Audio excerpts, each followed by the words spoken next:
Waalaikumsalam warahmatullahi wabarakatuh. Selamat siang, perkenalkan kami dari kelompok Melati akan memaparkan materi kami yang berjudul peraturan perundang-undang. Sebelum itu, izinkan kami masyarakat merusak nilai-nilai demokrasi dan moralitas dan membahayakan pembangunan ekonomi, sosial politik dan menciptakan kemiskinan secara pasif, sehingga perlu mendapat perhatian dari pemerintah dan masyarakat serta lembaga sosial.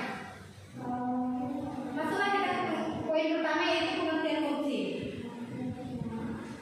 Kata korupsi berasal dari bahasa Latin corruption, corrumpur, yaitu artinya busuk, rusak, menggoyahkan, memutar balik atau menyogok. Menurut Dr. Kartini Kartono, korupsi adalah tingkah laku individu yang menggunakan wewenang dan jabatan guna mencari keuntungan dan merugikan kepentingan umum.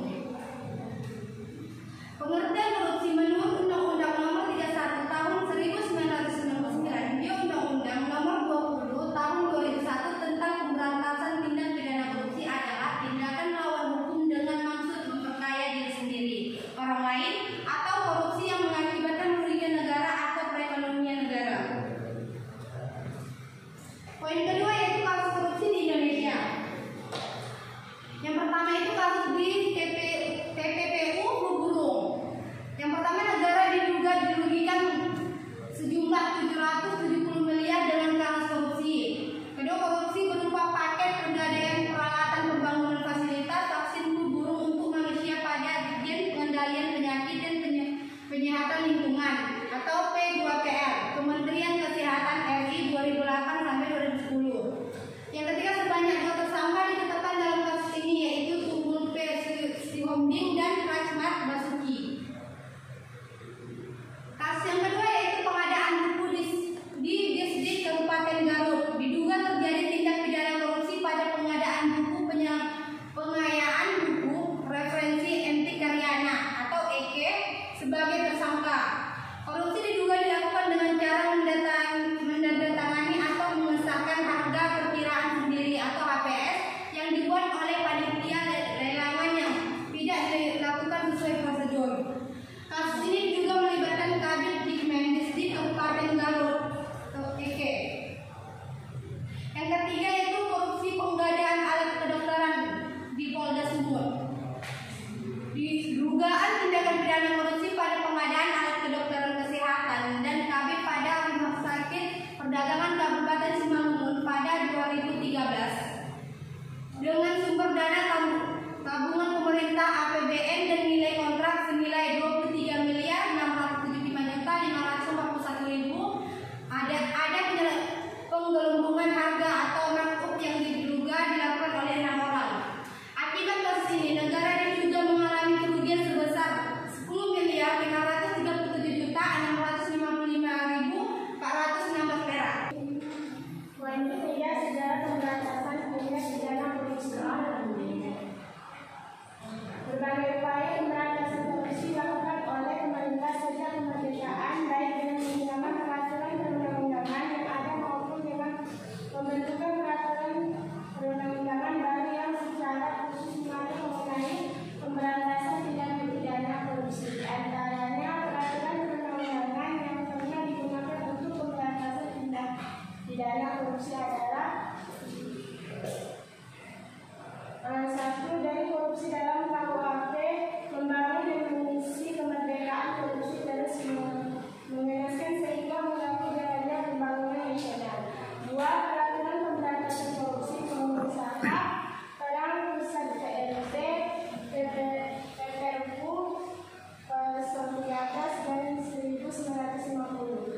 3, Undang-Undang Nomor 24 PLT tahun 1950 tentang tindak pidana korupsi. 4, Undang-Undang Nomor 3 tahun 1971 tentang pemberantasan tindak pidana korupsi. 5, DAP MPR Nomor 11 tentang penyelenggaraan negara yang bersih dan bebas korupsi dan nepotisme.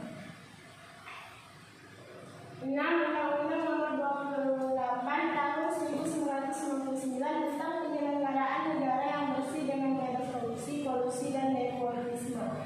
7,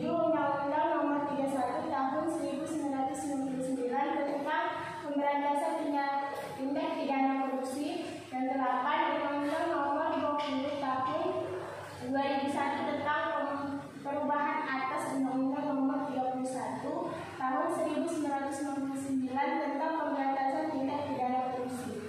9. Undang-Undang Nomor 30 Tahun 2002 tentang Komisi Pemberantasan Tindak. 10. Undang-Undang Nomor 7 Tahun 2006 tentang pengesahan United Nations Convention Against Corruption atau UNCAC 2003. Poin keempat, latar belakang lahirnya dari korupsi dalam peraturan perundang-undangan korupsi.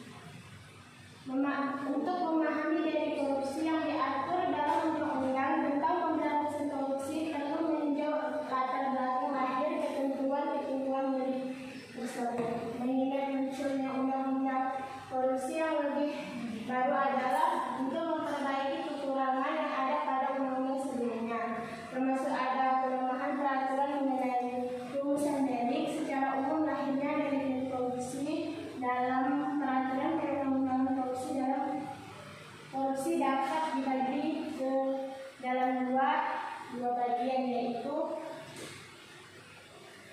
dua bagian utama dari korupsi yang dirumuskan oleh pembuat undang-undang dan yang pemahaman penjelasan atas delik dari korupsi dalam undang-undang dilakukan berdasar perumusan delik sebagai dijelaskan pada bagian terdahulu, yaitu delik korupsi yang dirumuskan oleh pembuat undang-undang dan delik korupsi yang terkait dari KUHP baik secara langsung maupun